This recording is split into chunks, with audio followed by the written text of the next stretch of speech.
What's up, everyone? We're here for post-game Locked On Bucks, and this series continues to get wild. I feel like I'm sore after just watching this game 4. It was brutal, and the Bucks' fourth quarter was also brutal, and we're going to get into that because the series is now tied 2-2, heading back to Boston, so there's plenty to talk about, so let's get started.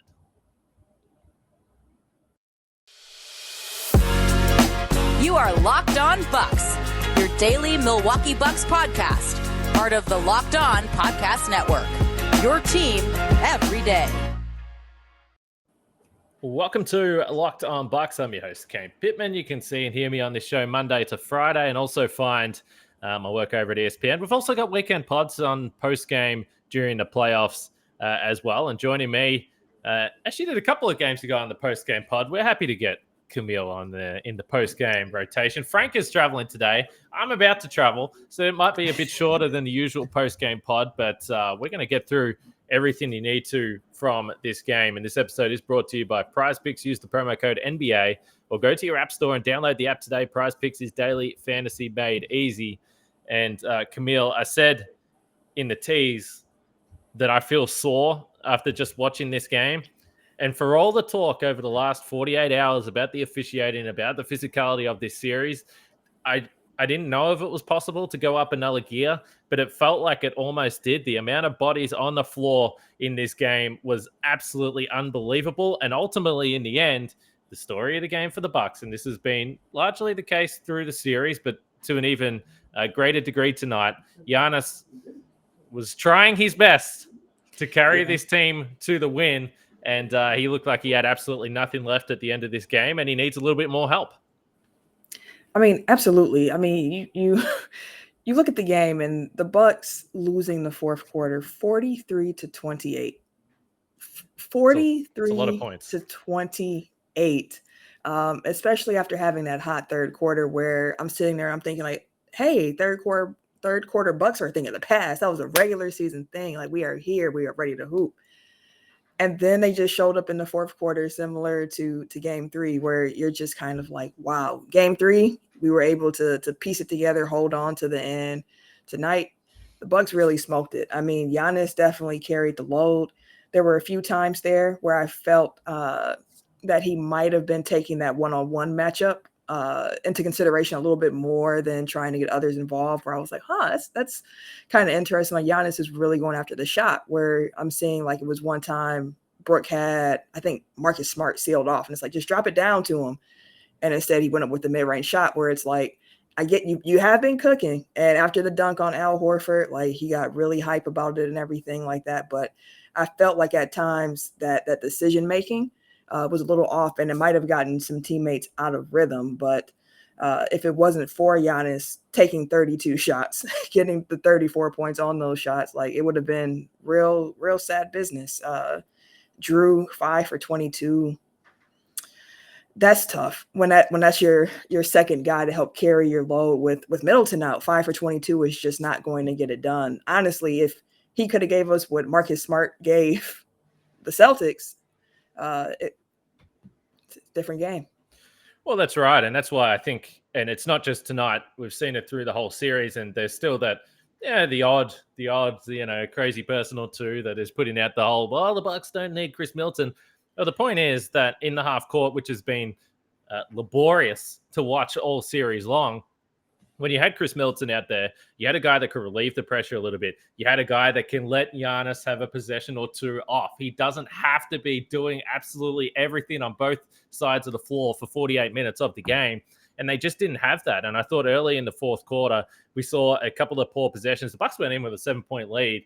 And I thought that straight away, the Celtics had an 8-0 run. They took the lead. And I just thought that, Giannis was trying to have a few possessions off. He was trying to get his win back, and he just wasn't able to do it. And the offense was terrible to start the fourth quarter. And then the Celtics really started to get a little bit of a roll on. And we've seen it throughout the season and throughout the Drew Holiday with his time with the Bucks. When you got the three guys, if all three of them have efficient scoring games, the Bucks are never going to lose. But Drew can have a night like tonight, and we saw it plenty of times during the postseason last year, and it was okay because Chris Middleton took over and he was able to provide that offense. And, there was a couple of possessions in the last quarter where Giannis just laid on the floor And you could tell that he's just like, I might just stay here, guys. Yeah. Is it cool? Is it cool if I just stay here for the night? I'm just going to take a little nap now because I'm completely exhausted. But there was a stretch during the third quarter where I was looking at Giannis and saying, I don't know how long he can possibly do this, but with about 4 minutes to go in the third quarter, him and Jason Tatum both hit the floor on a Tatum drive to the basket. There was no foul call. Tatum laid on the ground and was like, I don't think I can get up right now. Giannis got up, sprinted down, got to the free throw line. And I was just like, I don't know what we're watching here. This guy is just not human. Eventually, he did start to run out of gas. And I would say a major thorn in the Bucks side on this night was an old friend of Mike Budenholzer, Al Horford, who, credit where credit's due. I mean, this guy is having an absolutely insane series. And I see a lot of stuff on Twitter. Well, just stay at home on Horford. Yes, in an ideal situation. Then there's a couple of times where they would help from the corner and he got loose for a pretty important corner three. But on other occasions, this guy is just playing absolutely out of his mind. And I don't think that at this age, many people would have predicted that he was going to have a series like this in him. Honestly, I saw that his sister tweeted after the clip where Giannis dunks on him and he's talking. You see Al just kind of nodding his head back at him. His sister was like, I know he was pissed at this point. Like the Bucks were in trouble the moment this happened. And I saw the tweet and laughed, but then like Al Horford. It's easy to say. I mean, that's. There's been plenty of people. There's been plenty of people that have been pissed at Giannis before, and it hasn't worked out well. So on this occasion, the tweet looks good, but But keep in mind, too, with this one, it's not like Giannis was holding Horford himself one-on-one. Like that was, as you mentioned, part of the scheme, kind of letting Horford do what he was going to do. Giannis is helping at the rim. So not apples to apples, but his sister was hyped. And I was like, I can understand why, because who would have expected that Al Horford would get a career like playoff high, miss only 3 shots on the night, and just continuously, first of all, have the energy to continue on throughout the night. Like he just got stronger as the game went on. And I wouldn't have guessed that was going to happen with 35-year-old Al Horford at any point. Yeah, that's right. And it's interesting because we did see, if you go back a couple of seasons ago when he was still playing really good basketball with the Celtics, it felt like over the course of the series, Giannis was really able to wear him down. And that's why I think the Grant Williams impact, a couple of other bodies that were able to show it at Giannis and just lighten the load a little bit has at least helped. And certainly, guys like Marcus Smart, he drew a couple of charges tonight. He'll always do that. But Giannis was comfortable enough to score over the top of him or get shots over the top of him. But just giving Horford those possessions off seems like it's working well for the Celtics. But yeah, he's been absolutely insane in this series so far, and was the difference tonight when the Bucks couldn't find a secondary scorer to go along with Giannis. The Celtics were able to get it from Al Horford, and he played a great game 3 as well. So the Celtics found something in the fourth quarter that the Bucks weren't able to. I want to talk about that a bit more after I talk about our friends at Prize Picks. Camille, by the way, your ad read the other day was one of the best I've ever heard in my life. But Prize Picks, if you're looking for daily fantasy option for the NBA, then you need to try the award-winning app Prize Picks. Prize Picks is daily fantasy made easy. I love it, and I know you will too. All you have to do is pick 2 to 5 players and then over and under on their projections, and you can win up to 10 times on any entry, and it's just you first the projected numbers. Entries can be made in 60 seconds or less. It's that easy. It's safe, and it offers fast withdrawals, and you can easily access it by using the award-winning app on both the App Store and Google Play. So for a limited time, PrizePicks has an exclusive no-brainer of an offer for all our users.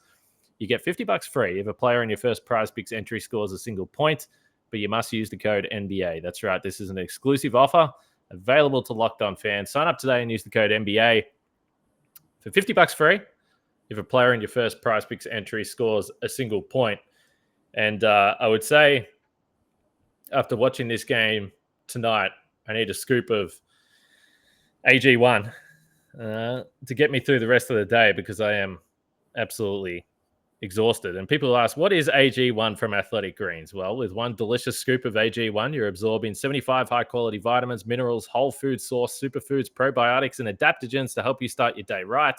This is a special blend of ingredients and supports your gut health, nervous system, immune system, your energy, recovery, focus, and aging. All the things that are really important to people like me that are starting to become a little bit washed. And the good news is it's not too expensive, less than $3 a day, and you're investing in your health, and it's cheaper than the cold brew habit that someone like me may have during summer. It's has over 7,000 5-star reviews. It's recommended by professional athletes, trusted by leading health experts. and overall is just good for you. So to make it easy, Athletic Greens is going to give you a free 1-year supply of immune supporting vitamin D and 5 free travel packs with your first purchase. All you have to do is visit athleticgreens.com/NBA network. Again, that's athleticgreens.com/NBA network to take ownership over your health and pick up the ultimate daily nutritional insurance.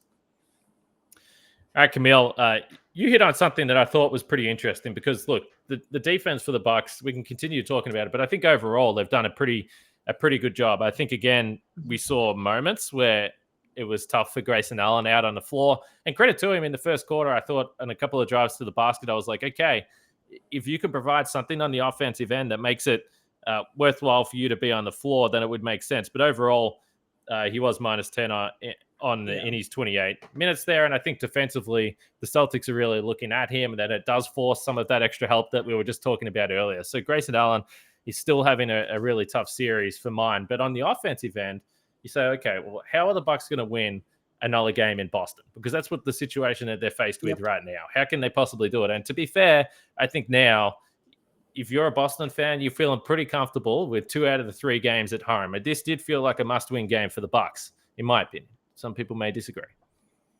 But they went to Brook Lopez early in the fourth quarter. And I think you're right. Again, when we come back to how can you support Giannis? How can you get him off the ball for a few possessions? Or certainly keep the scoreboard ticking over if he's on the bench having a breather. And I just thought they looked like they found something, and then they just weren't willing to stick with it. You mentioned Marcus Smart. There was a couple of other times we had Jason Tatum on him. Get the ball to Brook Lopez, and let's see if you can get something going there. Honestly, just attack the mismatches a little bit more instead of just going one-on-one. We don't have to make everything more difficult than it already is. This is a great defense. It is already going to be hard to get your shot off. Let's try not to make it more difficult by ignoring mismatches and not going to them. And that was just a point that kept coming up. Even at halftime, I just sent out a tweet asking Bucks Twitter, hey, what's something that you want to see? And a couple of tweets were just please attack the mismatches. It just was not happening throughout the night. And shot selection from others, I hate to say it, Drew Holiday had some questionable shot selections tonight where I'm like, is that the best shot you thought you could have gotten in this particular moment? And I'm staring at the box score here, and I want to kind of zoom in because my eyes can't believe what they're seeing. Is this really say that Giannis was a +1 on the evening while Drew was minus 23 when they both played 41 minutes? Well, what that's telling you is that the Giannis on the bench minutes when Drew was on the floor were absolutely disastrous. And we're not talking about much time here. It wouldn't have been too much crossover there, but it clearly didn't go well.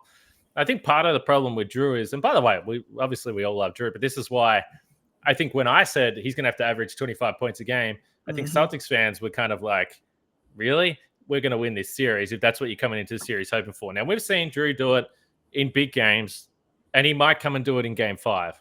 But I think the night-to-night expecting or hoping for, really efficient 20-plus point, 30-plus point performances are just difficult for Drew, particularly against the defense that has so many guys that they can throw at him, because he's at his best when he is being physical and he's getting into the paint. But I think his own shot creation on the perimeter, he's knocked down the step backs, but it's a pretty low percentage shot.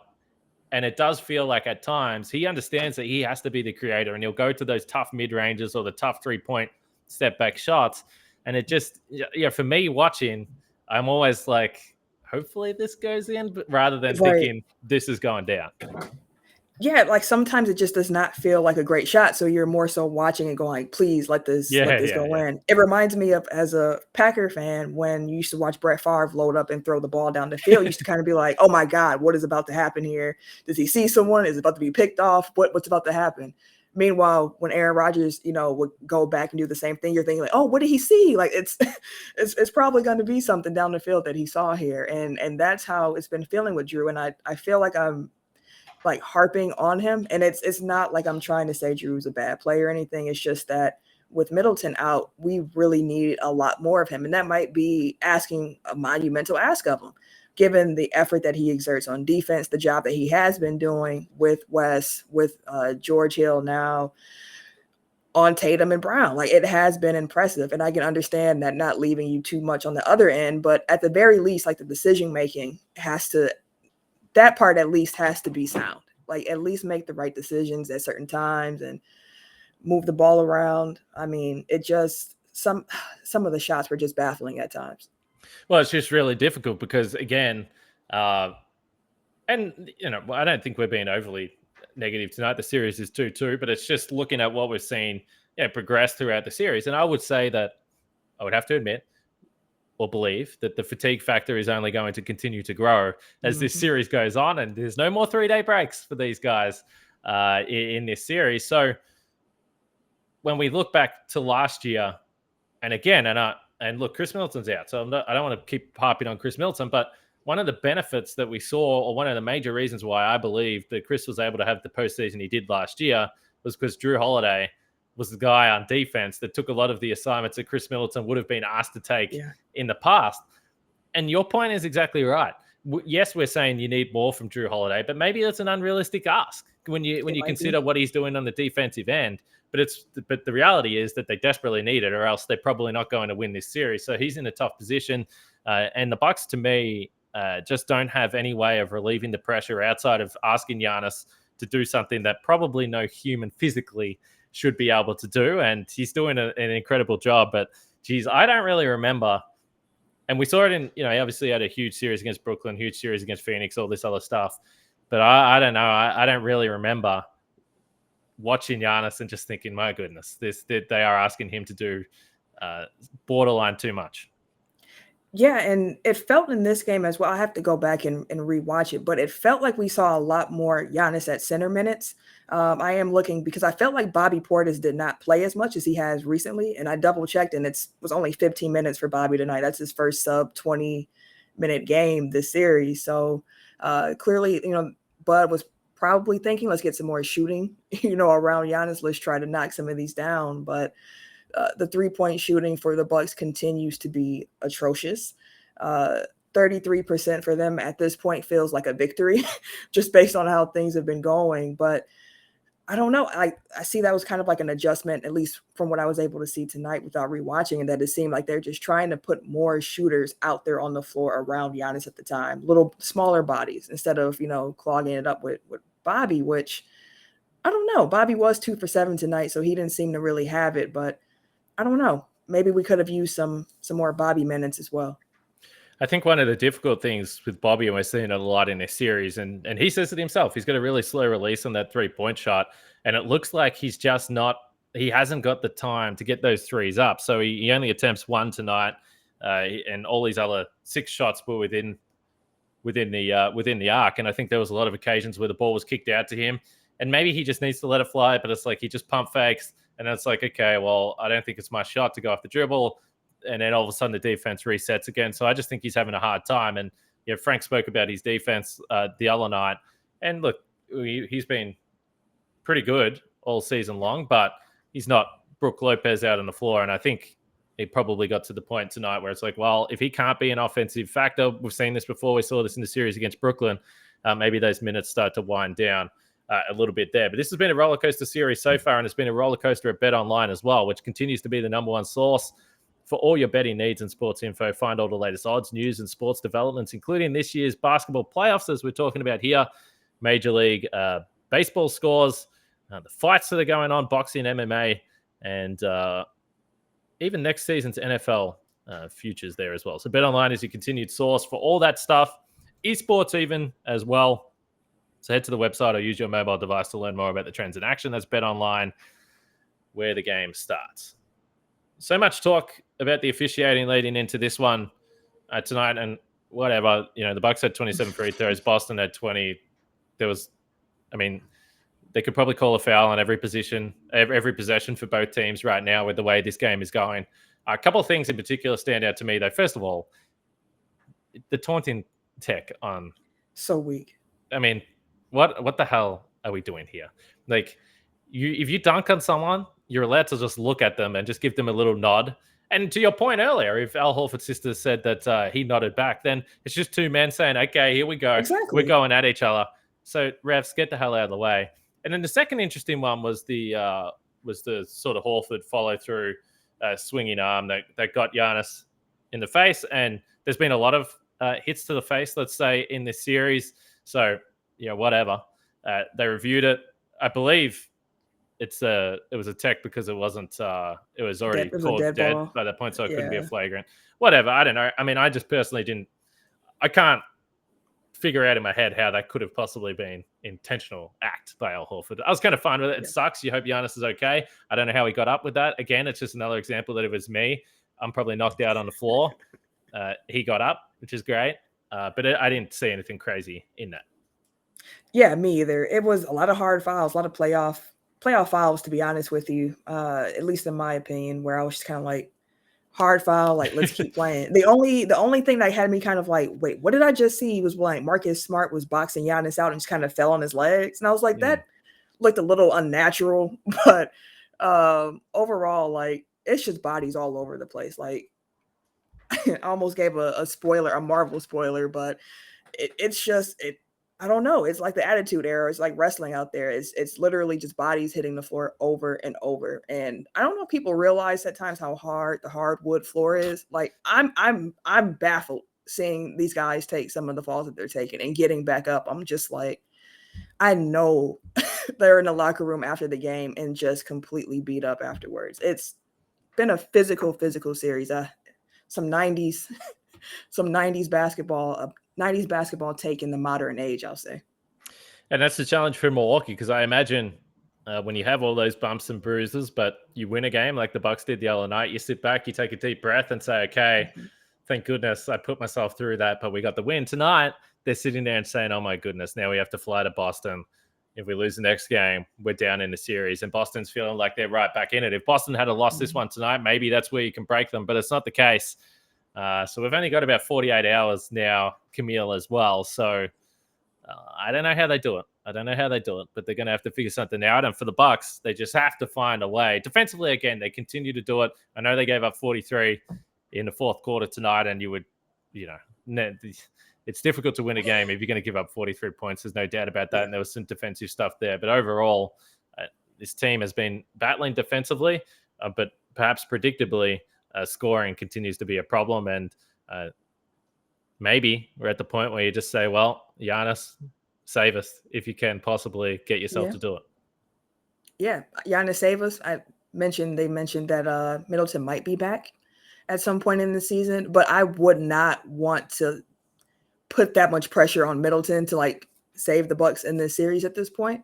Like, I feel like if Middleton does come back at any point in this series, minute restriction, very limited time, trying to get back into shape, because coming back against a physical team like Boston too, that's a tough ask of somebody. I know we miss him, but it's going to be a fun game 5. I feel like game 5 in particular is going to be such a swing game, because imagine coming back to Milwaukee, you're up 3-2. What that looks like in comparison to coming back home, Milwaukee 3-2, your back's against the wall. With or without Chris Middleton, you have to perform at this point. So we're going to have to just see.